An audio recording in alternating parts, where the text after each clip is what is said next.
Good morning or good afternoon, depending on what time you're watching this. Happy Thanksgiving. Right here from BamaCentral, from the Joe Gaither Show, from me to you. Hope you're having a wonderful Thanksgiving. Hope you're enjoying some football, enjoying some family time. We appreciate anybody who's stepped away and joined us on this wonderful holiday. Or if you're outside of the United States and you just want to celebrate with us, that's A-OK with us. Welcome in. This is the Joe Gaither Show right here on BamaCentral and BamaCentral.com. You're watching us on YouTube, on Facebook, on Twitter, listening to us on Spotify, on Apple Podcasts, and on Amazon. I, of course, am Joe Gaither. You can find me at Joe Gaither6 on all the social media machines, Facebook, Instagram, Twitter, YouTube, X, Snapchat, wherever you want to find us. Send us your comments, questions, queries, and complaints right there to us at Joe Gaither6, right? Or you can find us at BamaCentral anytime that you want to on the X machine, or at Alabama Crimson Tide on Sports Illustrated on Facebook, or you can find us at BamaCentral SI on Instagram as well. So we're going to have hopefully you're going to have a great Thanksgiving. We've had a fun week so far on the Joe Gaither Show. I hope you've been along for the ride to join us. If not, you can find us on any of those outlets that I just mentioned. Subscribe, rate, and review to the shows from any of those outlets, whichever is your preferred outlet. You can listen to our interview with Trevor Relaford from yesterday.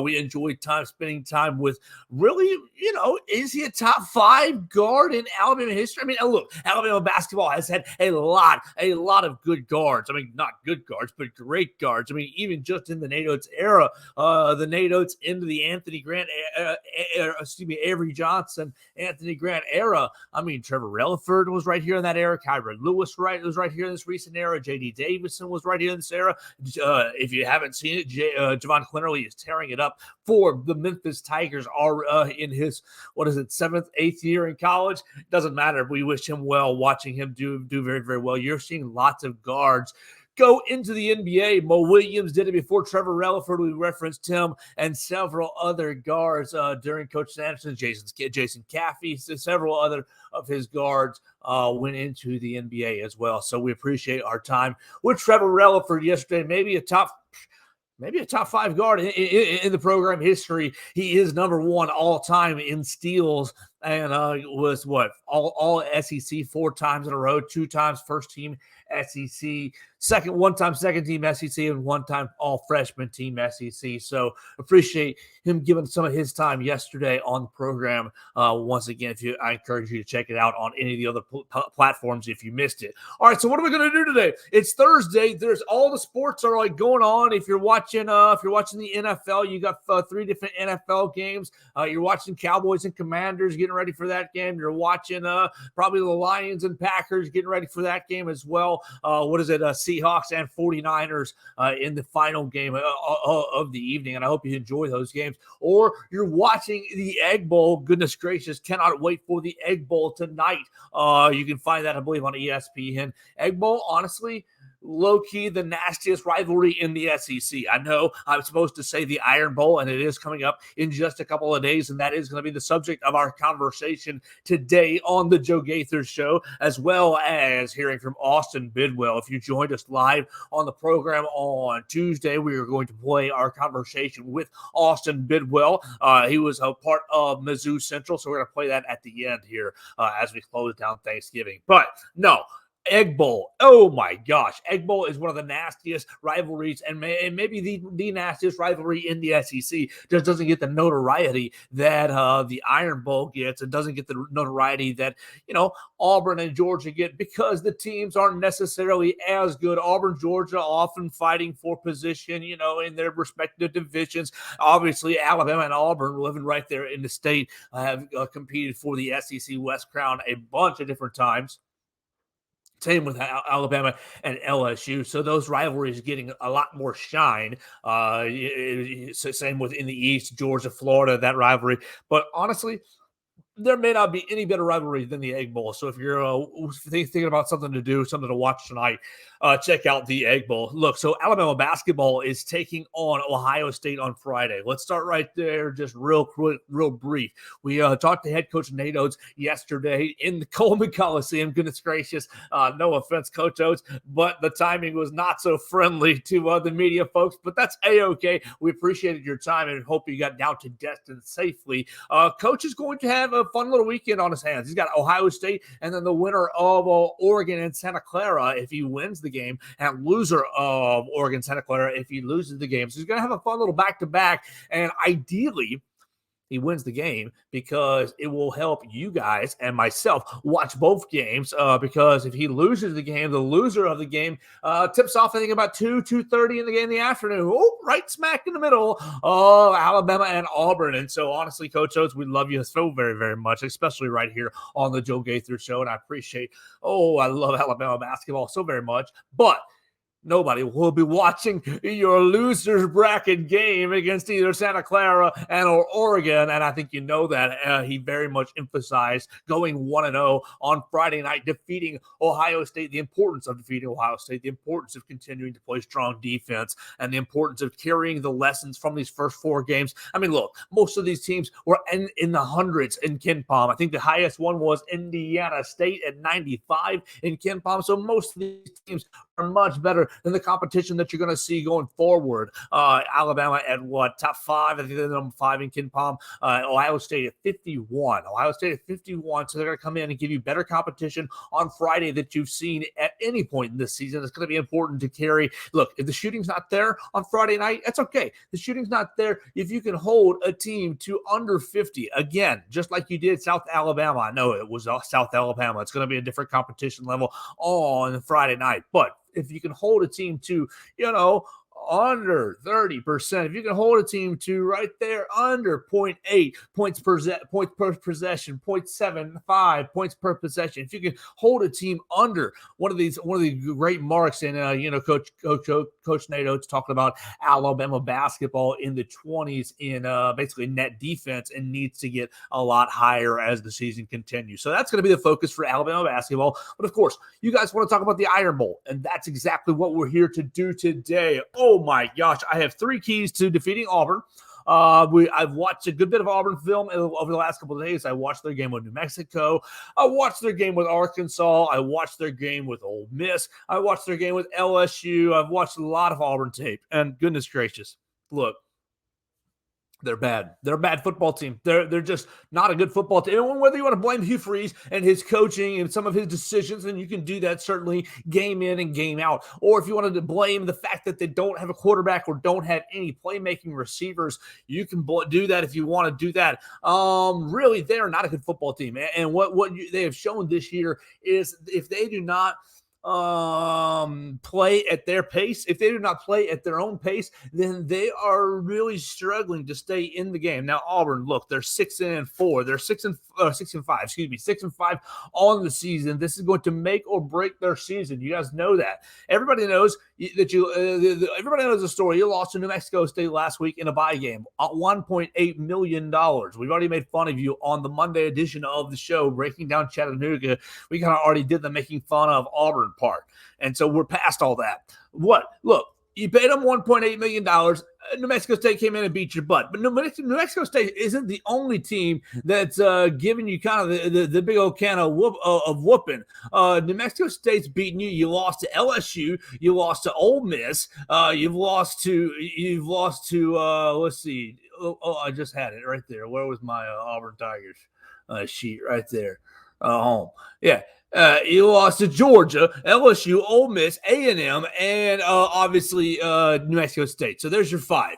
And then, I mean, honestly, you're going to get your butt kicked on Saturday. And so if you're waiting for my pick, there's my pick. Cat out of the bag. Look, last year's game when Alabama and Auburn collided, Everybody knew it was kind of the same situation. Brian Harsin was going to be out the door, lamed up coach. I don't think, obviously, well, Hugh Freeze is not a lamed up coach. Hugh Freeze is in his first year, and I think he's going to get many, many more years to rebuild the thing over at Auburn in the image of the family. But right now, their offense is completely broken. Their offense is completely broken. Look, they are, what are they, total offense? They're 87th in the country in total offense, averaging 357 yards per game. And Peyton Thorne, look, they haven't had a quarterback all year long. They've gone back and forth between Peyton Thorne, Robbie Ashford, a little bit of Holden Garner. They cannot throw the football to save their life. They're 119th in college football, 119th in college football, passing for 162 yards per game.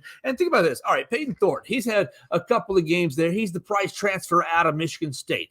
He comes in here and he's going to, run the Hugh Freeze offense, and he's going to make everything A-okay. Look, the defense hasn't been horrible. The defense for Auburn, 45th in the nation. And, you beat Arkansas, you beat Mississippi State, you beat Vanderbilt, you got a couple of decent wins under your belt, just like that, 3 in a row. Obviously, you went out on the West Coast, you beat Cal, and, of course, you mopped the floor with UMass and Sanford, just like you were supposed to. So the season's not going poorly. Oh, man. The quarterback issue you run into a big issue when you play these better teams like Texas A&M, Georgia, LSU, Ole Miss. And I guess you got to give New Mexico State credit as well, because their offense was able to put up a lot of points and basically drown you out in your own stadium and take $1.8 million as well. But look, Peyton Thorne. And his look, he started a handful of games. He's got 2 good games, really 3. He's got 3 good games. A game against Mississippi State where he passes for 230 yards. A game against Sanford where he passes for 282 yards. And a game against Arkansas where the number isn't great, but he only passes for 163 yards, but he accounts for 4 total touchdowns, 3 passing and 1 rushing touchdown with 88 yards rushing. The big thing for Auburn is they've run a lot of this quarterback run stuff throughout the entire season, and it just they haven't been able to find their guy because they can't throw the football either. I mean, you look at Peyton Thorne is second on the team in rushing with 463 yards. Robbie Ashford, 4th on the team in rushing. Like, Jarquez Hunter is supposed to be your superstar, only at 780 yards rushing, basically, and he's been a nice little player, but they don't really have a total package running the football, and Peyton Thorne and Robbie Ashford are mediocre at best at basically threatening your defense. So with that in mind, I've got 3 keys. 3 keys for Alabama's victory. Alabama at 2:30 on Saturday. BamaCentral will be there to cover it. We'll have Katie Wenham. We'll have Blake Byler. We'll have lots of guys in the press box. We'll have Matthew Gibson, I believe. We're going to have a packed, and Austin Hannon, of course. We're going to have a packed press box on Saturday in Jordan-Hare Stadium. 2:30 in the afternoon. Follow us at BamaCentral. But 3 keys for Alabama winning. They're 14 and a half, 13 and a half point favorite, depending on where you look. And I like Alabama to cover it pretty easily. Number one, I've got this very interesting stat. Alabama and Auburn are both tied in the nation at 28th in what? What you think on it? What is Alabama 28th in the nation in? Auburn is also 28th in the nation in. 3, 2, 1. It's turnover margin. Both teams are stuck at 28th in the nation in turnover margin. Auburn has generated 3 more turnovers than the Alabama defense, but the Alabama offense has surrendered 3 fewer turnovers than the Auburn offense. So number 1 on my sheet is no turnovers. Look, this Auburn offense is not good. We just kind of went over it just a teeny tiny bit, and I've got more on my sheets if you want to go over that as we continue here talking Alabama and Auburn in the Iron Bowl. No, the biggest deal, you don't want to give them any favors. They're not good. You want to end every drive in a kick. Now, look, they've only had I think I just had it. They've only had where's my turnover margin? Right, OPQRST turnover margin right there, 28. Yeah, they've only had Auburn opposing intercept turnovers lost. Yeah, they've only thrown 9 interceptions through the entire year. But the thing is, their passing game is so underneath. Everything is, the Hugh Freeze offense. The Hugh Freeze offense is out to the swing pass to the running back, swing pass to the wide receiver, right, 4 or 5 yard pass right underneath to the sticks. Let them see if they can make a play down the field, catching the ball and then turning and running. The Hugh Freeze offense, they cannot throw the football down the field to save their lives. And so Peyton Thorne and Robbie Ashford really haven't even tried to do that, at least in the games that I have noticed, hence why their passing numbers are so poor. It's Peyton Thorne on the year, 1,500 yards passing. 1,500 bleeping yards passing. Come on, that's not going to get it done. You look at Robbie Ashford, he only has 145 yards passing, but he's played in a couple fewer games. He's played in 9 games on the season. Peyton Thorne, 1,500 yards, not that good. 14 touchdowns, 7 interceptions. You win the turnover battle on Saturday. You make him march the field. You don't give him look. And Jalen Milroe has done a pretty nice little job of it since the Texas game. I know that you got a bad turnover in the end zone against Ole Miss. You got a bad turnover in the end zone against Tennessee. Let's see. I guess you got a bad fumble against Tennessee as well. You got a bad sack fumble against Tennessee, but no turnovers against LSU, knock on wood. And 1 turnover against Kentucky, but it was at midfield, right? Okay, so it was at midfield. My point being this is Jalen Milroe's turnovers since the Texas game has not set the defense up with a short field. In the Texas game, you set up the Longhorns with 2 very short fields. One, they cashed in for a touchdown like 2 plays later. One was early in the game that the defense held for a field goal, but still, you spotted them 10 points, and we've gone over it before. How much did Alabama lose to Texas by? Hello, 10 points. So you cannot turn the football over. You got to make Auburn march the field on Saturday in Jordan-Hare Stadium. I think that the Alabama defense is outstanding. It's been playing outstanding and is playing with a lot of confidence. And so you want to take advantage of that and give them a lot of field to defend. And that brings me into what I think the defense will look like. Look, Auburn's going to try to run the ball a lot because they know they cannot throw the ball. And I think that just like last year where Auburn ran the football for, what do I have this? Yeah, 318 yards last year. 318 yards last year, but they lost the football game 49-27. And I could hear Alabama fans crying and really getting upset that Auburn ran for 300 yards. Well, hello, they lost by 22 points. It was a comfortable margin. Alabama blew them out of the water. Alabama was up 35-14 at halftime. The game was basically over. The second half was all but exhibition. You won the second half 14-13, so you coasted. I mean, sure, they rushed for 300 yards. Great. Jarquez Hunter, 134 yards. Robbie Ashford had himself a good little day. And it was a lot of scrambles. And I would expect the exact same sort of game to happen this coming up weekend. But what happened on third down? Auburn was 4-14 on third down. I think a huge stat in this game is going to be third down percentage, third down to conversion. If Alabama, you get that first down run, you make it 2nd and 6 because they're going to run the football. You get it to 2nd and 6, you stop them, you get it to 3rd and 5. 3rd and 5, you're making them think about throwing the football. 3rd and 6, you're making them think about throwing the football. Auburn has a third down conversion rate of 33% in the country so far this season. Good enough. 110th in the nation. You want to know where Alabama is on the other side of the football converting on third down? 7th in the country. 50%. Alabama converting on 50% of its third down attempts so far this season. Now, Auburn's defense preventing, they're only allowing 30% converting. So on defense, Auburn's third down rate is pretty good getting off the field. But subsequently, on the other side, staying on the field, keeping drives alive, Auburn has been horrible, only going for 33%. And so really, it's going to be crucial for Alabama to get Auburn into passing situations. That's my number three.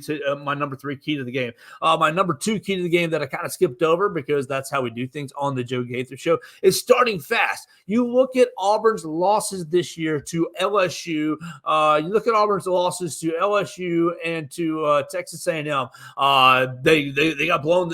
They got blown right off the field. Now they stayed in the game with Georgia. They got up 10-0 on the Georgia Bulldogs. Got some confidence at home, and it took a pretty nice little effort from Brock Bowers and Carson Beck to bring the Bulldogs back and win that ball game. But against LSU came out, and of course, yes, they were at home, but they beat the brakes off of them right off the bat. They were up 21-0. Then against A&M, the A&M scores on their first two drives. Yes, they're field goals, but they get up 6-0. They shut them out basically through the first half. Then in the second half, they score their first two drives. They go 14-0. Right out of the gate. So right out of the first half and right out of the second half, Alabama's got to do a good job jumping on the Tigers and taking the will out of Jordan-Hare Stadium. Look, we all know it's a tough place to play. Coach Saban talked about it on his edition of Hey Coach, and you can hear him each and every time on Crimson Tide Sports Network, and you can read about it on BamaCentral.com. We reviewed that last night. They recorded Hey Coach last night because of the Thanksgiving holiday.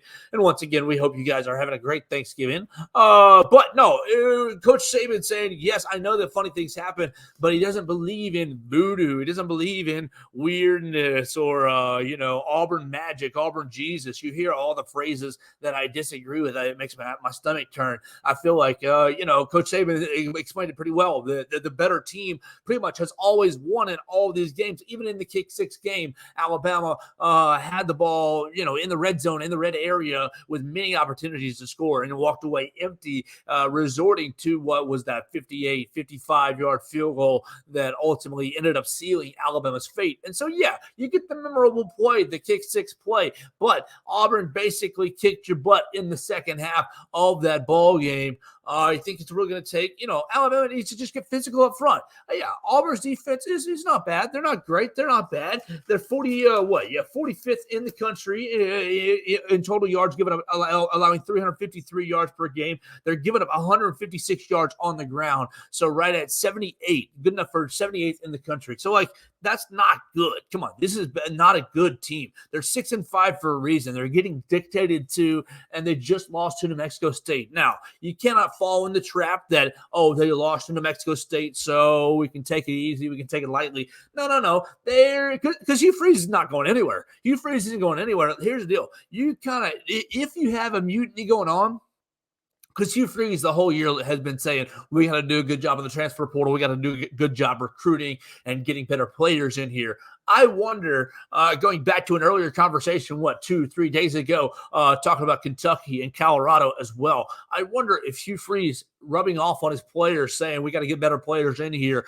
more talented players. I wonder if that's rubbed off on them, and I wonder if they're starting to quit on this season. I mean, you're 6-5. You're looking at a Liberty Bowl bid. You might, you're not going to do much better than that. Look, if you beat Alabama, that makes your season. So they're going to come out swinging. But if you get it knocked in the teeth, 21-0, this isn't your Cam Newton. This isn't your Cam Newton Auburn team that goes down 24-0 at halftime and comes out and puts on one of the greatest all-time, literally the greatest comeback I've ever seen in my entire life. Beating Alabama right here in Bryant-Denny Stadium in 2010. But that Auburn team had so much to play for. I think this is going to look a lot like last year's game. What's the 2011 Iron Bowl? Hold on, Alabama, Auburn, Wikipedia. I think this is going to be a double-digit win for the Crimson Tide. I think it's going to be, the last time, Auburn, 42-14 was the last big-time win that you had in Auburn. You go down the list in 2013 in Auburn. Auburn wins. Auburn wins 34-28. My dyslexia getting after me. In 2015, Alabama wins 29-13. So close to the game. That's a 16-point margin. 2017, obviously, we just referenced that, the kick six right there. Oh, no, the kick six is 2013. Duh, Joe. No, 2017 is 26-14. Jalen Hurts can't get anything going and gets beat down on the point, loses by 12. You have a Papanassus kick, I think, that goes awry in that game. So 2017, you have a 12-point game, 12-point loss. And then in 2019, Auburn wins again. That's your Mac Jones, 2 interceptions, one off the back of Najee Harris, goes for 100 yards, 48-45. You've got a close win, 24-22. That's your Bryce Young double overtime. Your last big game, your last big win is that 2011 win, 42-14. I wrote down before tonight, 49-21.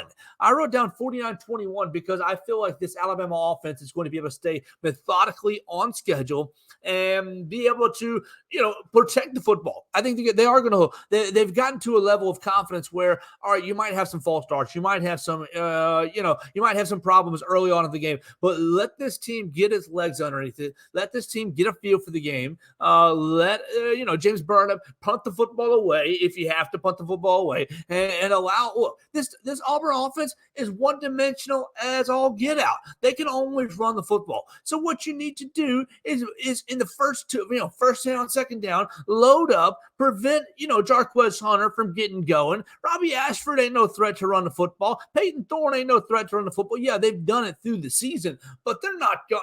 You're not talking about high quality SEC level runners here from the quarterback position, and that's been the problem for this Auburn offense all season long. They haven't been able to get anything going, and they cannot. Their intermediate to deep passing game is horrid. Their deep passing game especially, but their intermediate game is fine, meh. And then their short game is just so predictable by now. You're 10, 11 games in the season. You pretty much know what's coming. And so, look, New Mexico State out-hustled Auburn on their own field. I think that Alabama, with a lot more to play for, is going to out-hustle Auburn on its own home field as well. And so, once again, my keys for the game are no turnovers for Alabama, starting fast, and winning the passing downs. One more thought on starting fast. Alabama, the last couple of weeks, you had the huge start against Chattanooga. Look, I know it's Chattanooga, and I roll my eyes at it just like you do, but you also have the huge quick start against Kentucky as well. And so you got to admire that. That's pretty nice. You got out to a nice little lead. You put Kentucky into a hole that never were in the ball game. You got a nice start against LSU. I mean, LSU, outside of the first drive where you punted the ball away, LSU, you matched them score for score in the first half. And then really through the second half as well. You got a little fortunate with with obviously the big break on the interception in the short field. That changed the game. But the Alabama offense has started quickly each of the last 3 times out to the field. Okay, yes.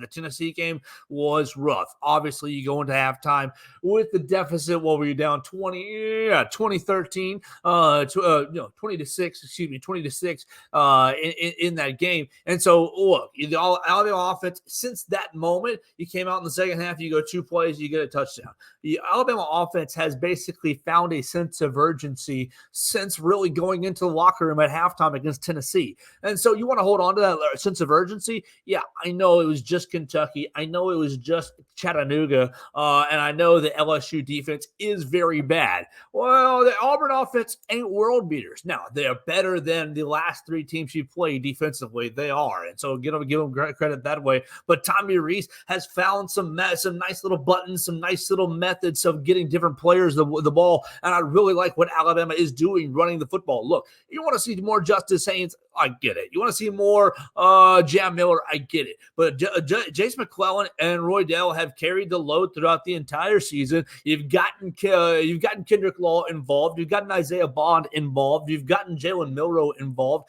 And so now the Alabama offense is coming at you from multiple different ways, and you've created multiple different simple ways for Jalen Milroe to read a defense. Now, is Jalen Milroe a perfect quarterback? Absolutely not. No, he's not Bryce Young, but through the multiple weapons and through the confidence the offensive line has gained, you have established multiple quick reads, multiple quick decisions that Jalen Milroe can make, thus freeing his mind and making him much more effective as a quarterback. So once again, my three keys for the game are no turnovers for Alabama, starting fast, winning the passing downs, and so I think Alabama will win 49-21 because I think you're going to get my bold take for the game. My bold take for the game is Alabama will have 2 interceptions on defense, whether it'll be Caleb Downs or Terrion Arnold or maybe Deontay Lawson.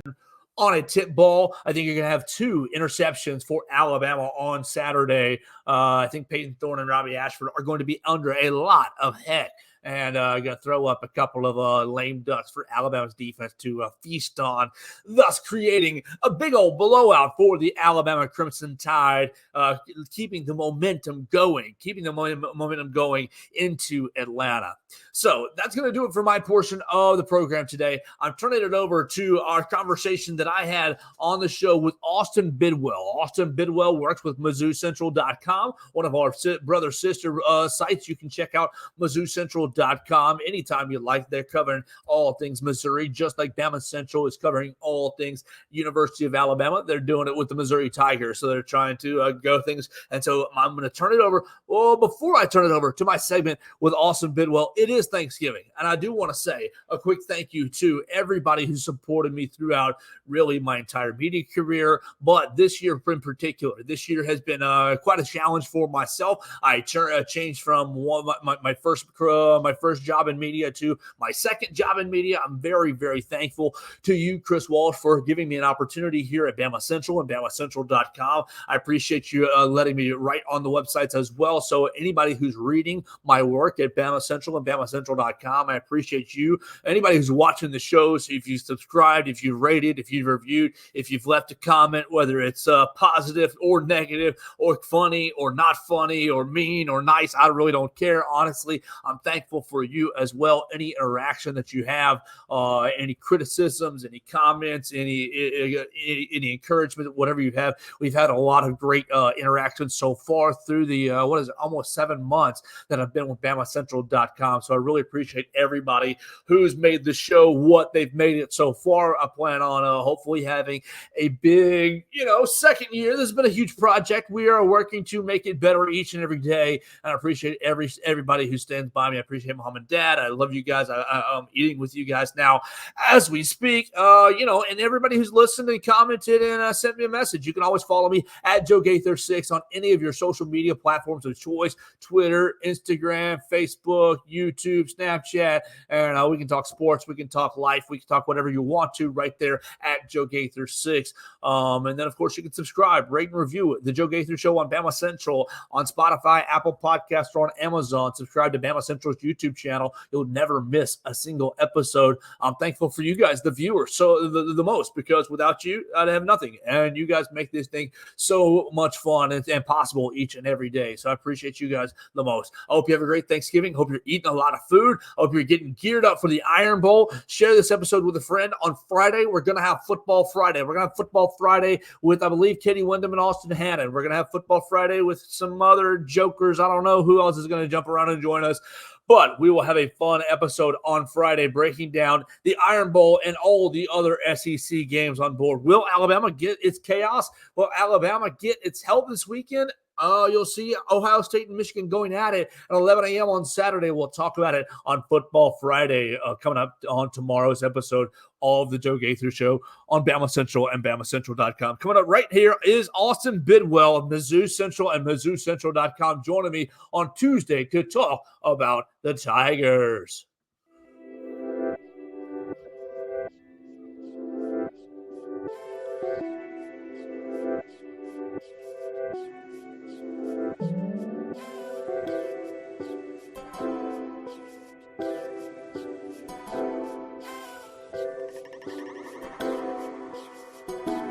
Good morning, afternoon, Tuscaloosa, Internet world, West Alabama. How are we doing today on a beautiful Tuesday? This is the Joe Gaither Show on BamaCentral and BamaCentral.com, and it is time. We are doing our Mizzou Central mix-up today on a beautiful Tuesday. And today we're welcoming in Austin Bidwell from Mizzou Central. Of course, we always cover all things Alabama right here on the Joe Gaither Show on BamaCentral and BamaCentral.com. But we're spreading our wings just a little bit. We're getting a little Mizzou Central mix-up and Cowbell Corner. We're having a little Cowbell Corner segment as well. Cowbell Corner crossover as well. We'll do that tomorrow with Kinsey Bradenbury. But today we're doing our Mizzou Central mix-up with Austin Bidwell. You can find him on the Twitter machine at Austin from KC on X/Twitter. Follow all his coverage from MizzouCentral.com. Austin, how are we doing today, sir? I'm doing good. How are you doing?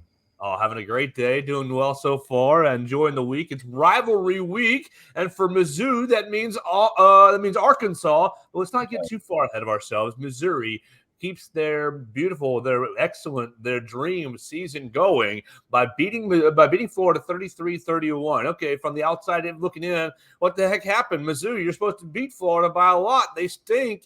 No defense. Both teams over 500 yards. What happened in the ball game besides the walk-off field goal? I mean, stylistically, this matchup is never going to be good for Mizzou. Mizzou, if you look at them all season, they've struggled with mobile quarterbacks. They've struggled with quarterbacks that can get out of the pocket. You look at Jaden Daniels. You look at, all these quarterbacks that Mizzou has played. The ones they've really struggled with are the ones that have the ability to extend the play, the ones to move out of the pocket. And we saw that with Graham Mertz a little bit, but we really saw that is when Florida's backup quarterback had to come in. And when we saw that Mizzou was unable to keep him in the pocket and unable to stop him from, having these little option plays where he would fake to the running back, everyone would commit, and he would leak out, or either they would all zone in on him and the running back would be gone. And, I think that that's going to be something that Mizzou has to work on in the offseason, and something that coming to this game, we all knew that Mizzou was going to struggle with these mobile quarterbacks and struggle with these plays. And I think that it really showed that it's not something you can just keep ignoring, and it's not something that you can just not think about. And that's really what hurt Mizzou. And that's why the game was as close as it was. It was just a bad stylistic matchup for the Tigers. And I think that you can expect to see that more if Mizzou has to play with or against mobile quarterbacks. All right, so Missouri end up winning. Contextualize this season. I mean, obviously, it's not the 14 and 15, the 14 and 15 seasons where Missouri wins the SEC East, but it's been a hot minute since Missouri's been relevant in the SEC to this level. What's the significance of this season? I would even maybe go as far to argue that this season is just as significant as those SEC East, winning seasons, because this program, recently has not been something that, when recruits look at Mizzou before this season, they're not looking at a team that's going to go and compete in the SEC. But what Drinkwitz has been building at Mizzou, and what these recruits are now saying is they're saying that this is a team that's going to go out there and compete, this team that's going to go out there and win, and beat the best of the best. So this season, while it's been, maybe not the exact thing they hoped for in terms of, winning the SEC East and then contending for the college football playoffs, this is an extremely important season in the future and building this program for the coaches. Coming to this season, people would have maybe said that Drink was on the hot seat. Drink needed to prove himself. Coach Drinkwitz needed to, show something. And I think that he has, and I think the recruits have taken notice. Just recently there was a commit from Colorado that flipped to Mizzou. It's because people are seeing that these games and these wins are important to recruits, and I think that's what's going to build for the future for those seasons that you can contend for the SEC East. All right, Austin, we're talking to Austin Bidwell of MizzouCentral.com on the Mizzou Central mix-up right here on the Joe Gaither Show. All right, so I'm looking at bowl projections, and recent one that I'm looking at right here, USA Today, Cotton Bowl for Missouri. Cotton Bowl against Texas? Oh, you're leaving Texas out of the college football playoff in that scenario, and that's a different discussion. But how would Missouri fans feel with, okay, maybe Drinkwitz is on the hot seat to, we're going to the Cotton Bowl? Yeah, I mean, Mizzou fans should be thrilled. And they, this is something that the team has been looking for since those seasons. And I mean, the whole, Missouri has, embraced Drinkwitz. I think that the fan base has really grabbed onto him. I'm not even sure before the season that he was on the hot seat with the fans. I think that it was always more of the, the school itself. But when you see his wins and the fans have really built around him, it's been great. And when you talk about something like the Cotton Bowl versus Texas after coming off of a year where you were fighting for bowl eligibility at the end of the season, it's really something that's been special for the program as a whole. And, fans are just going to keep latching on to Drink and keep latching on to the personalities in this program. So when you really talk about something that special in a game that big, it's something that's really exciting for this program. Well, he's really fun coach. He's a really fun coach to follow and to pay attention to just because of kind of maybe his quirkiness per se. So I've enjoyed watching Drinkwitz from afar, and I've enjoyed what he's done at Missouri. I think a lot of people might have written him off a little too early, too soon. What's the key to keeping it going? Brady Cook is just a junior. Brady Cook just a junior, and he's not really an NFL type prospect at the moment. Now maybe could develop into that, but at the moment, not really looking like he's an early entry candidate. What's the key to keeping it going? I mean, you want to get Brady Cook a senior year, and then what? And what else? Looking at 2024. I mean, when you look forward, you see that Mizzou is going to return a lot of their great players. I mean, they'll lose some, of course. They'll lose Chris Havens drain in the offseason. They'll lose, some big pieces, but the main pieces on this team are here to stay. Luther Burden is going to play another year. He's just going to continue to get better. If we see a leap similar to his freshman to sophomore year, he's going to be the best receiver in the country if he isn't already. If we see another leap like that in the next year, and Brady Cook, his transition from last year to this year has just been. It's been tremendous after his shoulder surgery. He's really came out and proved that he's a quarterback that can and should start in the SEC and can and should start for this Missouri team. And it really starts with them too. Of course, the recruiting, as I was talking about earlier, is going to play a big part. 5-star commits Williams Nawari comes in next year. He is going to be an absolute unit on the defensive line. And it's just the ability to keep recruiting and keep bringing in players with immense talent, keep bringing in players that buy into the system, and keep bringing in players who can help you win football games. And I think that's something that Drink has done extremely well over his seasons at Mizzou, is the ability to bring in players and it be a next guy up system. Missouri, the last 2 or 3 years in the SEC, has had the leading rusher because of the ability to bring in guys. You had Tyler Beatty in this year. Of course, you have Cody Schrader. And when you really talk about the ability to replace someone like Tyler Beatty with a guy like Cody Schrader, it just shows the fact that this Missouri team can scout. They can find players that nobody else thinks are going to be, the next big guy, and they can turn them into pieces that help this team win. And in order to keep going over the next few seasons, you're not going to have the recruiting prowess of course, in Alabama or of a Georgia, just based off of team history, but the ability to find players, and diamonds in the rough, if you will, is going to be something that's going to help this team down the line into future seasons for sure. All right, so 9-1, having a great season so far. Top 10 season so far. You cannot let Arkansas spoil the good vibes. What's going to be the what's on deck with Arkansas this weekend? Yeah, and I mean I think it's a very similar situation to Florida.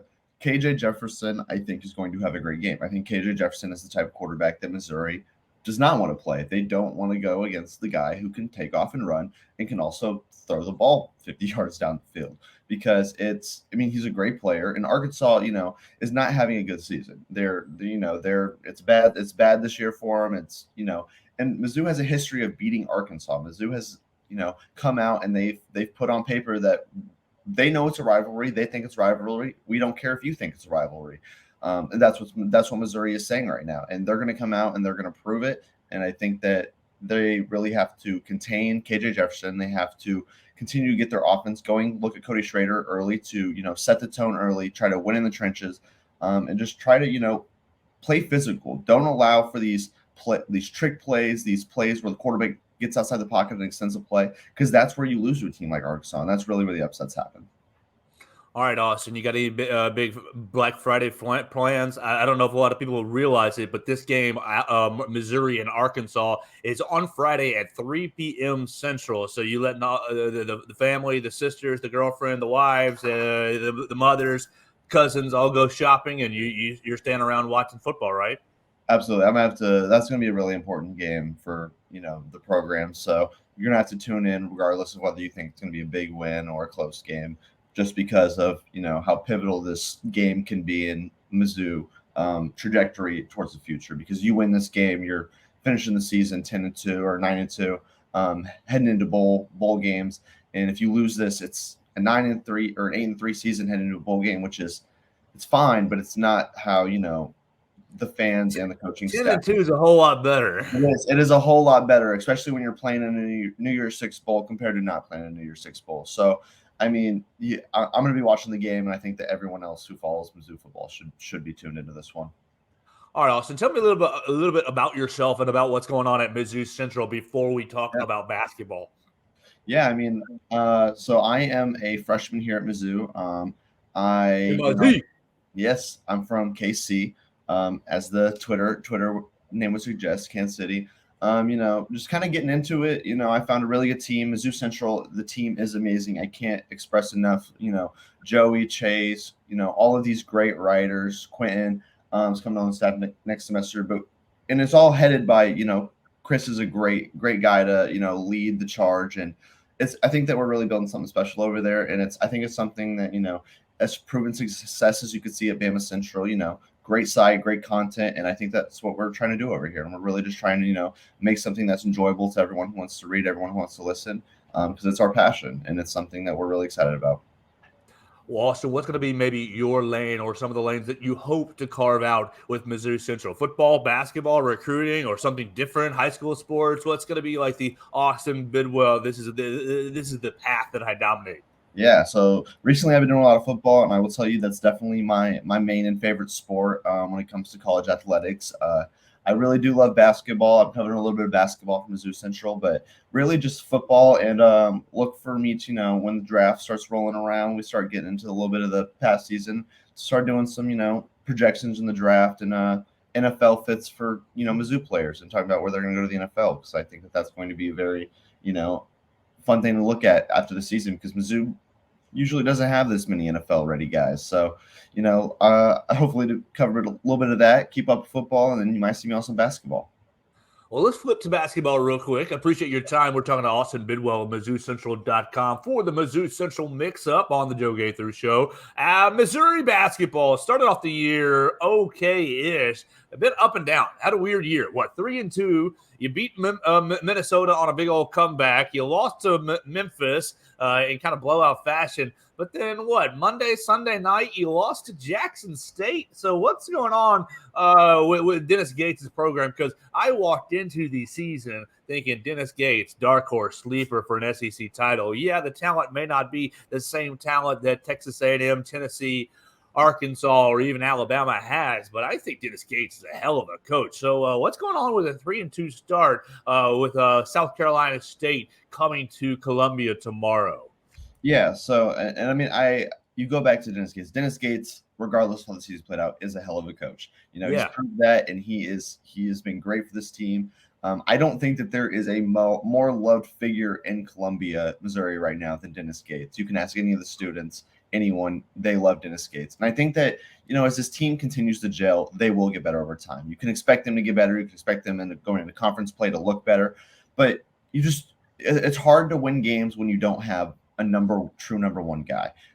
Sean East has been great this season. Do not get me wrong. He has been phenomenal. But when you look at what really led this team last year, is you had a guy night in and night out that could go in and give you what you needed to win the game. You had a Kobe Brown, you had a Demoy Hodge, you had all of these guys who were NBA level players, and just had the ability to go out there and win you games. Missouri right now doesn't truly have that number one guy. They don't truly have the guy that's going to go out there and win you games.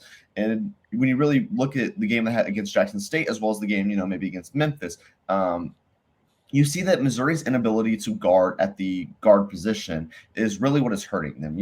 Jackson State's guard had 20 points. He came into the game averaging just 10, went for 20. And things like that may seem subtle, he had a good game. He had a good game, 10 points above, blah, blah, blah. That's when you lose games, is when you allow for players, every single player on their team, to do a little more than they usually do, and for them to come out and do a little better than they usually do, because Mizzou's guard defense isn't there. They're getting beat up in the paint, and to really put it together, they need to create efficient shots. That's what they were so good at last year. They shot the three just as much as anyone else in the country, but they were good at shooting the three. They were efficient with their shots. Coming into this year, they haven't really been efficient with their shooting. They've had nights like the one against Memphis where they just went ice cold from the field and nothing could help them that night. And I think that's kind of what we saw against Jackson State, a better offensive output. But again, you should not be hanging with teams like Jackson State, who has yet to win a game coming in coming into the contest, and you should be an SEC contender. All right, I'm going to be a little selfish here, and you brought up Kobe Brown. Kobe Brown's from Huntsville, Alabama, right up the road, maybe two hours away. So he's moved on from the program, but Missouri still has Caleb Brown, who is Kobe's younger brother. Tell us about Caleb Brown. It doesn't look like, from what I can see, that he's been contributing yet so far. 6'7" guard, 250, also from Huntsville. So I'm going to be a little selfish asking about an Alabama guy. What's Caleb Brown? What's his story? What's his situation? How does he fit into this Tigers team? Yeah, I mean, we really haven't seen much from Caleb Brown yet. And that's something that I hope we see more going down, this season. We haven't really seen the output from him, but I think that he could be that guy like Kobe. He, again, 6'7" guard is something that is going to be really great for this team. If, he can develop, he can get in there and he can start, playing like Kobe. Hopefully that's the goal for this, for Dennis Gates and this Tigers team, is to, have him be a leader down the stretch. And I think that we will see that again as this team, blends more, finds their identity and finds their ability to, go out there and win games. But, maybe he's the guy that this team needs to step up and go out there and prove that he can take over the squad and take over the games. Well, Austin, it's been a lot of fun, man. I hope you have a great day. Tell everybody what is on deck with what's a Missouri Thanksgiving like? How's it different from anywhere else? I'm sure it's the exact same: ham, turkey, mac and cheese, stuffing. What's going to be on the Austin Bidwell Thanksgiving spread? Yeah, absolutely. Early morning, you always got to go out, play some football with the fam. That's the number one. Eat a lot of food, a lot of food. I'm a big pecan pie guy. I might have to put a few slices away myself. That's probably my go-to Thanksgiving dessert, but I'm definitely ham over turkey guy. That's where it's at. Well, I'm with you on that as well. So Austin Bidwell, Missouri Central, joins us for the Mizzou Central mix-up right here on the Joe Gaither Show. Make sure you follow him at Austin from KC on Twitter/X. He's just getting going with Missouri Central. You'll be able to follow all kinds of football, basketball, and many other sports right there with MizzouCentral.com and Austin Bidwell and their great team. We had Joey Van Zimmeren last week. We had Austin Bidwell today. You never know who else is going to come up with the Mizzou Central mix-up. We'll find out next week on the program. Austin, enjoy your Thanksgiving and MIZ. See you. There we go. Austin Bidwell joining us for the Mizzou Central mix-up, and we'll be back with more of the Joe Gaither Show right here on BamaCentral and BamaCentral.com.